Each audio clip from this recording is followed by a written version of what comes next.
जय राम, श्री राम जय राम, जय जय राम, श्री राम जय राम, जय जय राम, श्री राम जय राम, जय जय राम, श्री राम जय राम, जय जय राम, श्री राम जय राम, जय जय राम, श्री राम जय राम, जय जय राम, श्री राम जय राम, जय जय राम, श्री राम जय राम, जय जय राम, श्री राम जय राम, जय जय राम। बहुत एकाग्रचित होके सुनेंगे। राम न कह सकने वाला वाल्मीकि, बताइएगा। उल्टा नाम जपा जब जाना, वाल्मीकि भय संत समाना। यानी जो राम ना कह सका वो भक्ति का अधिकारी हो गया। अरे मरा मरा करके महापुरुष हो गया, अंतिम रिकॉर्ड है। इससे बड़ा एग्जाम्पल क्या होगा दुनिया में।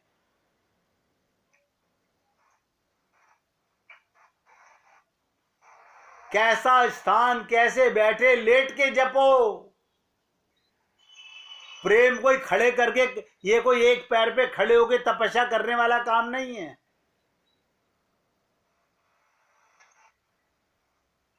जिस प्रकार तुम्हारा मन चाहे,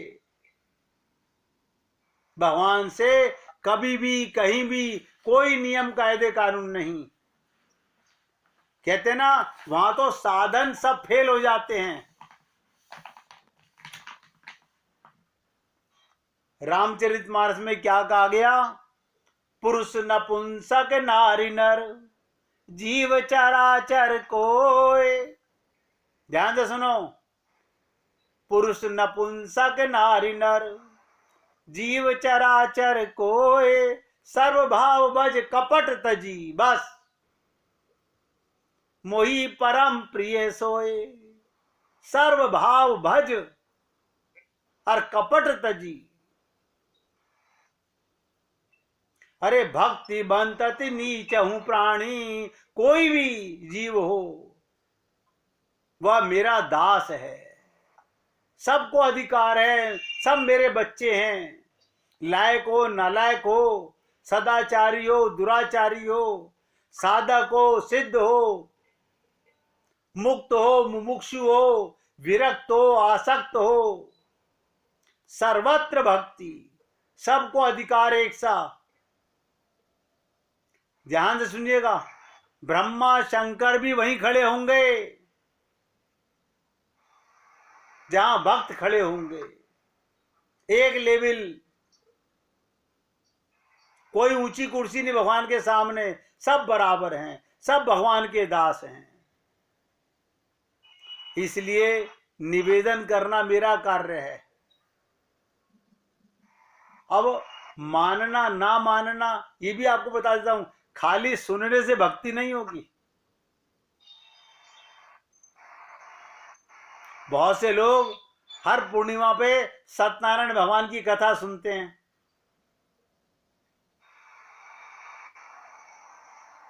लेकिन सत्यनारायण से कभी भेंट नहीं हो पाती, जबकि वो अंदर बैठा हुआ है।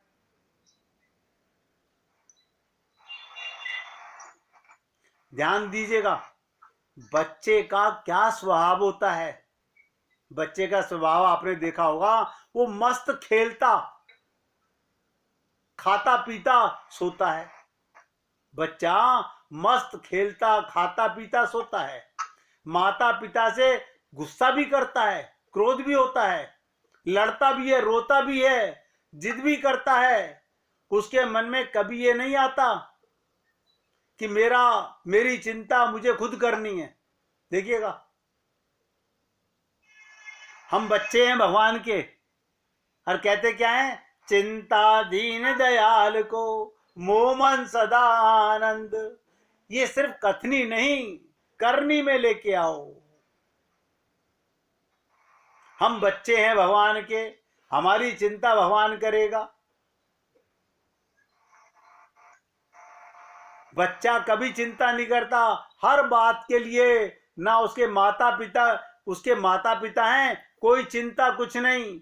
वो निश्चिंत होकर पढ़ाई भी करता है, घर के काम काज में भी हाथ बटाता है, पर मस्त रहता है। लेकिन वही बच्चा, ध्यान दो, जैसे जैसे बड़ा होने लगता है हर बात की टेंशन लेने लगता है। उसका कर्तव्य, उसकी इच्छा, जो आशाएं उसे लोग करते हैं, जो आशाएं वो औरों से करता है। हमसे औरों को आशा है, हमको औरों से आशाएं हैं। ये सब उसके जीवन में कठिन होता जाता है, और आखिरी सांस तक वो इन जिम्मेदारियों और आशाओं के बोझ तले दबा रहता है। आखिरी सांस तक इन जिम्मेदारियों और आशाओं के बोझ तले दबा रहता है। किसी एक दिन मुक्ति पाने से ऐसा लगता है कि सभी जीवित बुजुर्गों को मुक्ति नहीं मिलती। कुछ बन के दिखाता है, कुछ करके दिखाता है, उसी में वो उलझा रहता है, लेकिन संतोष नहीं मिलता। अब देखिएगा, एक गृहिणी भी कुछ नहीं, एक सबसे अच्छी मां, पत्नी आदि कहलाने की चाहत में पूरी जिंदगी गुजार देती है। स्त्री अच्छी मां, अच्छी पत्नी बनने में पूरी जिंदगी गुजार देती है, जिसके लिए वो क्या नहीं करती। हम जैसे गंवार पतियों की डांट भी खा लेती है। आप सोचिएगा, कहने तो वो यही है कि इसके बदले में उसे कुछ नहीं चाहिए, लेकिन कुछ तो उसके दिल में भी टीस जैसा चुभता ही रहता है। जिंदगी का आधार बदल गया, हम बच्चे से बड़े हो गए। ध्यान दो, हम बच्चे से बड़े हो गए। कब हुआ ऐसा? हमने सिर्फ देह के माता पिता को ही माना, और शरीर की उम्र के साथ बढ़ने के साथ खुद को भी जवान माना। सब कुछ हमारे हाथ में है, हम खुद को क्या मानते हैं। आप भगवान के सामने उसके बच्चे बनने में क्या शर्म आती है? ये पूछा जा सकता है कि जो मूल रूप में दिख रहा है वो अपना नहीं है क्या? और इसमें गलत क्या है? जिम्मेदारियां एक कंधे से दूसरे कंधे पर स्थानांतरित होती ही रहेंगी। ये तो सदा का जीवन है। एक गया, दूसरे के कंधे पे बोझ आ गया, दूसरा गया, तीसरे के कंधे पे आ गया। कल को माता पिता का पैसा, सुविधा आदि की वजह से हम उठा रहे हैं। गलत क्या है भाई? बात गलत और सही की नहीं, ध्यान रखिएगा। कितना पूरा हो जाए, कितना हो जाए कि भविष्य सुरक्षित हो जाए। हम जवान होके क्या करते हैं? अपना भविष्य सुरक्षित करने में लग जाते हैं। भविष्य का पता नहीं है कल का। हम भविष्य के चक्कर में आज को समाप्त कर रहे हैं। भगवान, नोट करो मेरे शब्दों को, भगवान जब भी मिलेगा वर्तमान में मिलेगा, भविष्य में नहीं मिलेगा। रट लो इस बात को। भगवान जब भी मिलेगा वर्तमान में मिलेगा, भविष्य में नहीं मिलेगा।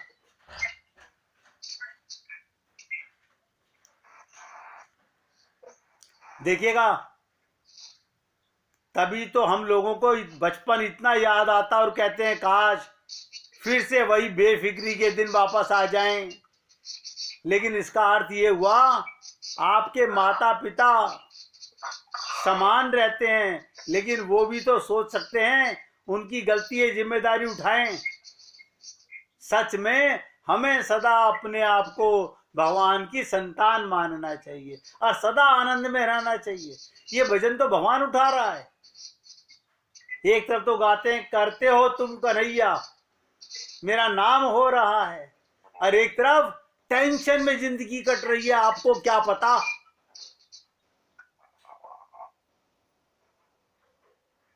सच में जो सच को जानता है उसे पता कैसा लगता है, खोदा पहाड़ निकली चुईया। अपनी चिंता उस एक चिंतामणि के कंधे पर टांग दो। गहराई से सुनिएगा। चिंता दीन दयाल को मोमन सदा आनंद।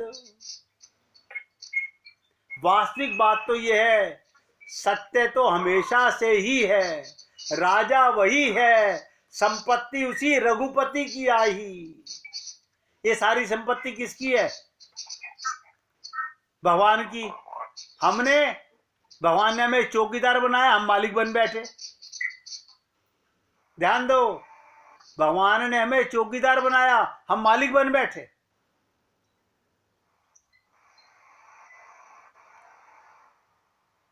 लंकिनी ने, ध्यान से सुनिएगा, रामचरितमानस से समझ लीजिएगा। लंकिनी ने क्या कहा हनुमान जी से? मेरे को तो अपने गुरु की बात याद आती है कि प्रवीश नगर कीजे सब काजा, हृदय राखी कौशलपुरी राजा। बस ये एक लाइन मैंने अपने गुरु से ली है और आप लोगों से निवेदन करता हूं, आप इसे नोट हृदय में कर लीजिए। कोई भी काम करो हृदय में भगवान को रखो। प्रवीश नगर की जे सब काजा, हृदय राखी कौशलपुरी राजा। लंका का रावण, ध्यान दो, लंका रावण की नहीं, प्रभु राम की है। लंका रावण की नहीं, राम की है। भरत जी ने भी यही कहा, क्या अयोध्या का सिंहासन ललकार रहा है, जो वो ग्रहण नहीं दे देते, वो तो राम जी का ही सटीक आदि से देख रहे हैं। रावण से भी हनुमान जी ने कहा, यदि प्रभु के चरण हृदय में धारण करोगे तो लंका का अचल राज्य करोगे। देखिए, गुरु तो समझा सकता है। हनुमान जी ने रावण को भी समझाया। क्या कहा था रावण से? हनुमान जी ने कहा, यदि प्रभु के चरण हृदय में धारण करोगे, हृदय राखी कौशलपुरी राजा। यही लंकनी कह रही है, यही हनुमान जी कह रहे हैं। अरे सारे गुरु यही कहेंगे कि भगवान को हृदय में रखो, लेकिन हम हृदय में संसार को बैठाए हुए हैं।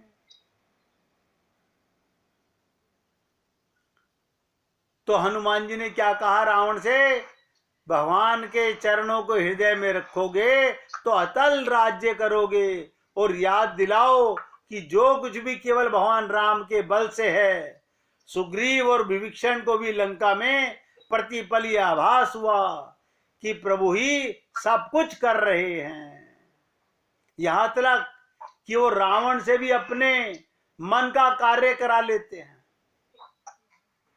देखिएगा, रावण से भी अपने मन का कार्य करा लेते हैं भगवान। भरत जी का बाण प्रक्षेपण पर हनुमान जी को तो भूमि पर आ गए, लेकिन द्रोणाचार्य पर्वत आकाश में ही रह गया। ये किसकी कृपा थी? किसने पकड़ रखा था?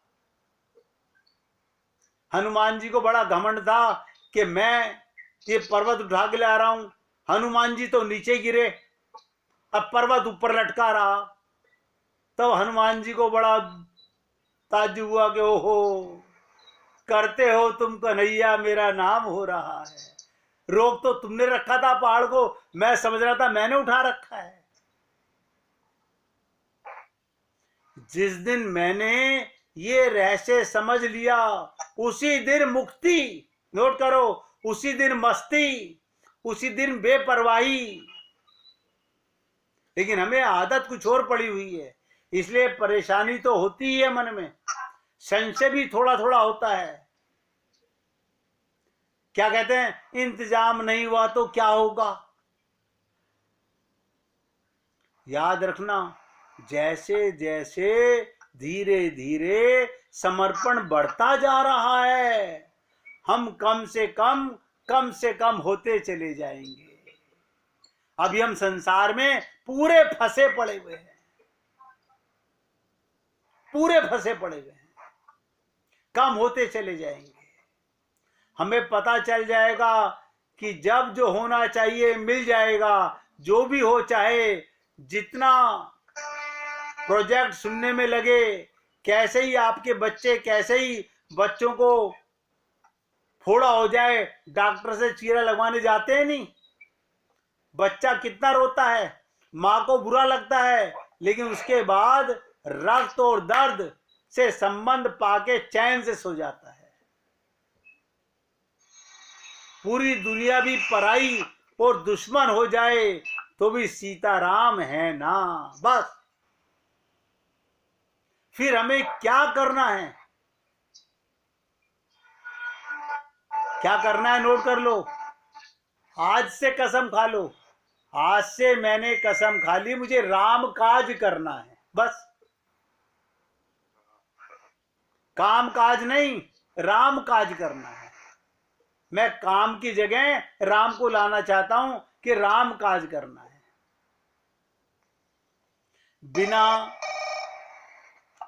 बिना इस चिंता के, ध्यान दो,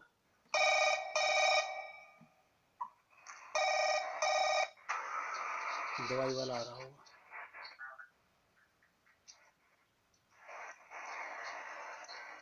अरे राम, तो ध्यान से सुनिएगा भैया, बिना इस चिंता के सब कैसे व्यर्थ होगा। प्रकृति नहीं बदलेगी, शरीर में रोग होंगे, जीवन में दावा प्राप्त करना सब होगा, हमें सब करना होगा, लेकिन बस एक यंत्र की तरह, कोई कर्म फल नहीं भोगना मिलेगा। तब पता चल जाएगा राजा के राजकोष में बहुत है, परमात्मा के यहां कंगाली नहीं आई है।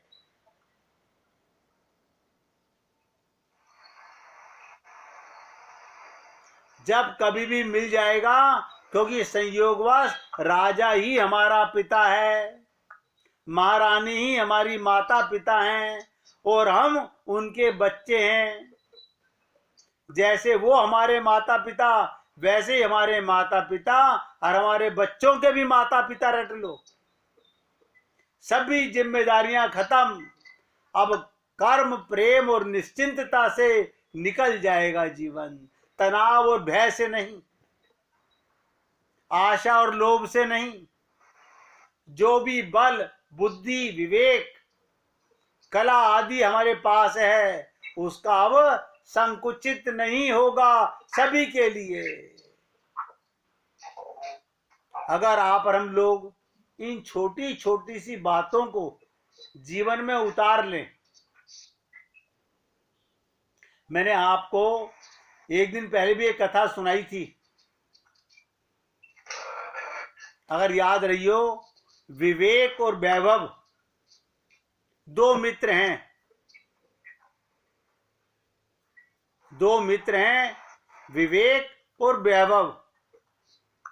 एक का नाम विवेक, दूसरे का नाम वैभव। विवेक, छोटी आयु में दोनों के माता पिता की मृत्यु हो गई। ध्यान से सुनिएगा, विवेक की भी और वैभव की भी, दोनों के माता पिता की मृत्यु हो गई। बेचारे अनाथ हैं, पढ़े लिखे नहीं, पढ़ लिख नहीं सके, अनपढ़ हैं, तो गरीब भी हैं। झुग्गी झोपड़ी यहाँ होती हैं, उनमें निवास करते हैं। दोनों की झोपड़ियां पास पास ही हैं।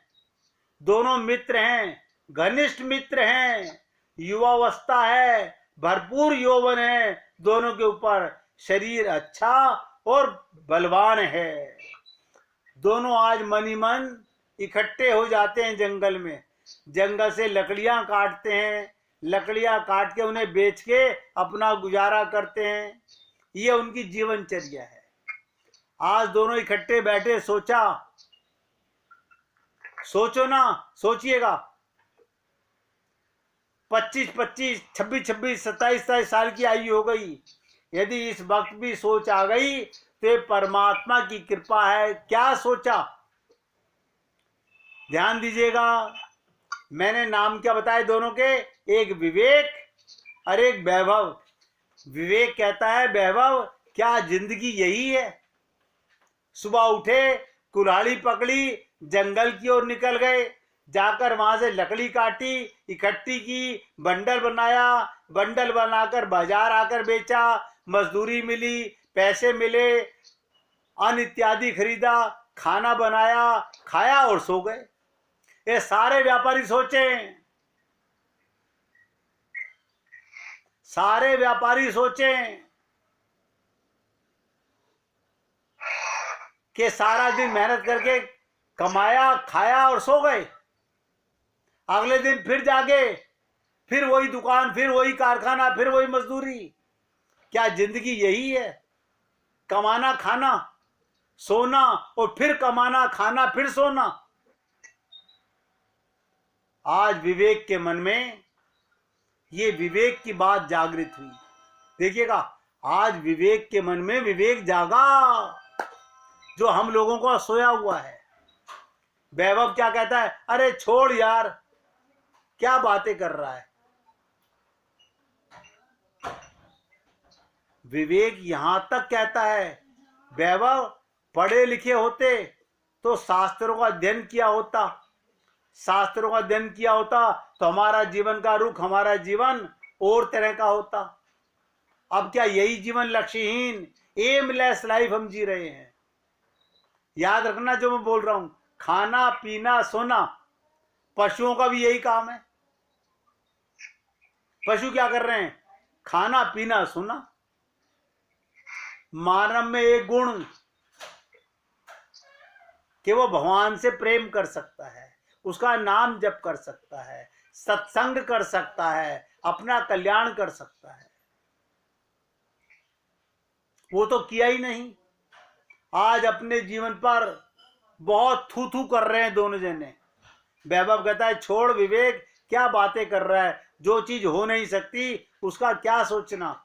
अब तो ये सोच कहीं से प्रचुर मात्रा में धन मिल जाए, कहीं से संपत्ति मिल जाए तो शेष जीवन जो आराम से गुजर सके। जंगल में बैठे हुए हैं दोनों, बैठे लकड़ियां काटी हुई हैं, दोनों ने गट्ठर बांधे हुए हैं, बस वापसी की तैयारी है। उसी वक्त एक चीख पुकार की आवाज सुनी। लगता है कोई मुसीबत में है। एक दूसरे को कहते हैं ये चीख पुकार जंगल में, मानो कोई मुसीबत में है। गट्ठर बोझ जो था उसको वहीं रखा। दोनों उस चीख पुकार की आवाज सुन करके वहां पहुंच गए। दोनों के हाथ में कुल्हाड़ियां हैं। देखा एक शिकारी, उस पर चीते ने वार किया हुआ है। चीता बुरी तरह से उस शिकारी को दबोच रहा है, मानो खाने को तैयार है। बिल्कुल ध्यान दीजिएगा, चीता खाने को तैयार है। कोई गुंजाइश नहीं उसके बचने की। उसी वक्त दोनों ने, विवेक और वैभव ने, अपनी अपनी कुल्हाड़ी से दौड़कर चीते पर वार किया, उसे घायल किया। घायल चीता अपनी जान को बचाता हुआ भाग गया। वो शिकारी बच गया। इस घायल शिकारी को उन दोनों युवकों ने उठाया तो गांव की ओर ले जाना चाहा। इसका इलाज होना चाहिए, हो सकता है बच जाए। रास्ते में क्या देखते हैं? सिपाही एक व्यक्ति को ढूंढ रहे हैं, इसी शिकारी को। ये शिकारी राजा है। राजा ने इतने ही कहा, यदि ये युवक ना होते तो आज मैं मर गया होता। मुझ प्रजा पालक को इन्होंने जान बख्शी है, इन्हें पुरस्कृत किया जाए। अस्पताल जहां भी ले जाना था उस राजा को ले जाया गया। इलाज इत्यादि हुआ। ठीक होने के बाद युवकों को बुलाया, दोनों को राज दरबार में। देखिएगा दोनों युवक उपस्थित हैं, विवेक भी और वैभव भी। और राजा क्या कह रहा है? मैं आपका ऋणी हूं। राजा साहब ने शुरू किया, युवकों मैं आपका ऋणी हूं। मेरा बहुत प्यार, मेरा बहुत बहुत नमस्कार स्वीकार करो। मैं आप दोनों को पुरस्कृत करना चाहता हूं। वैभव ने झट से कहा, महाराज यदि खुश हैं तो मुझे 10,000 स्वर्ण मुद्राएं दे दीजिए, ताकि मेरा जीवन यापन जो शेष जीवन है वो ठीक चल सके। राजा बोला, तुरंत दीजिए, इनको 10,000 मुद्राएं दे दीजिए। फिर विवेक की बारी आई। कहता है, राजा साहब छोटा बच्चा था, माता पिता की डेथ हो गई, अतः सब कुछ मन ही मन में रह गया, पढ़ नहीं सका। बड़ी लालसा है पढ़ूं, पढ़कर कुछ बड़ा बनूं, अपने माता पिता का नाम रोशन करूं। बेशक मर गए हैं, लेकिन उसके बाद भी उनका नाम रोशन करूंगा। अतः पढ़ने की इच्छा तो मर गई, खत्म हो गई। यदि मेरी पढ़ाई का अब भी प्रबंध किया जा सके तो आपकी बड़ी मेहरबानी होगी। मुझे धन नहीं चाहिए, मुझे घर नहीं चाहिए, मुझे रहने के लिए कुछ नहीं चाहिए, मेरी पढ़ाई की व्यवस्था कर दीजिए। मैं आपका ये उपकार राजा साहब जिंदगी भर नहीं उतारूंगा। आप सोचिए, सारी की सारी व्यवस्था कर दी गई। बहुत प्रसिद्ध आश्रम, वहां आश्रम में विवेक चला गया। 12 वर्ष तक रहा, शुरू से पढ़ाई शुरू की, पुराने संस्कार सुसंस्कार जागे। वासना भी भीतर है, कुसंस्कार भी भीतर हैं, तो सुसंस्कार भी भीतर हैं। मौका मिला, गुरु मिले, संत मिले, उन्होंने कुसंस्कारों को दबा दिया और सुसंस्कारों को उभार दिया। विवेक इस वक्त सुसंस्कार युक्त हो गया, अतएव भगवान का भक्त और प्रेमी बन गया। हमारे गुरुदेव हम में क्या करते हैं? हम में कहीं ना कहीं सुसंस्कार भी होते हैं, हमारे अंदर बुरे संस्कार भी होते हैं। हमारे संत महात्मा गुरु हमारे बुरे संस्कारों को दबा देते हैं और सुसंस्कारों को उठा देते हैं। इसलिए मेरे भाई, विवेक का और वैभव का सही उपयोग कीजिए। जैसे ही आपका विवेक जागेगा, तब बहुत पश्चाताप होगा कि मैंने जीवन बातों में मिटा दिया। इसलिए सभी से निवेदन करता हूं, बिनु सत्संग विवेक न होई, और बिनु विवेक हरि कृपा न होई। आज सत्संग को यहां विराम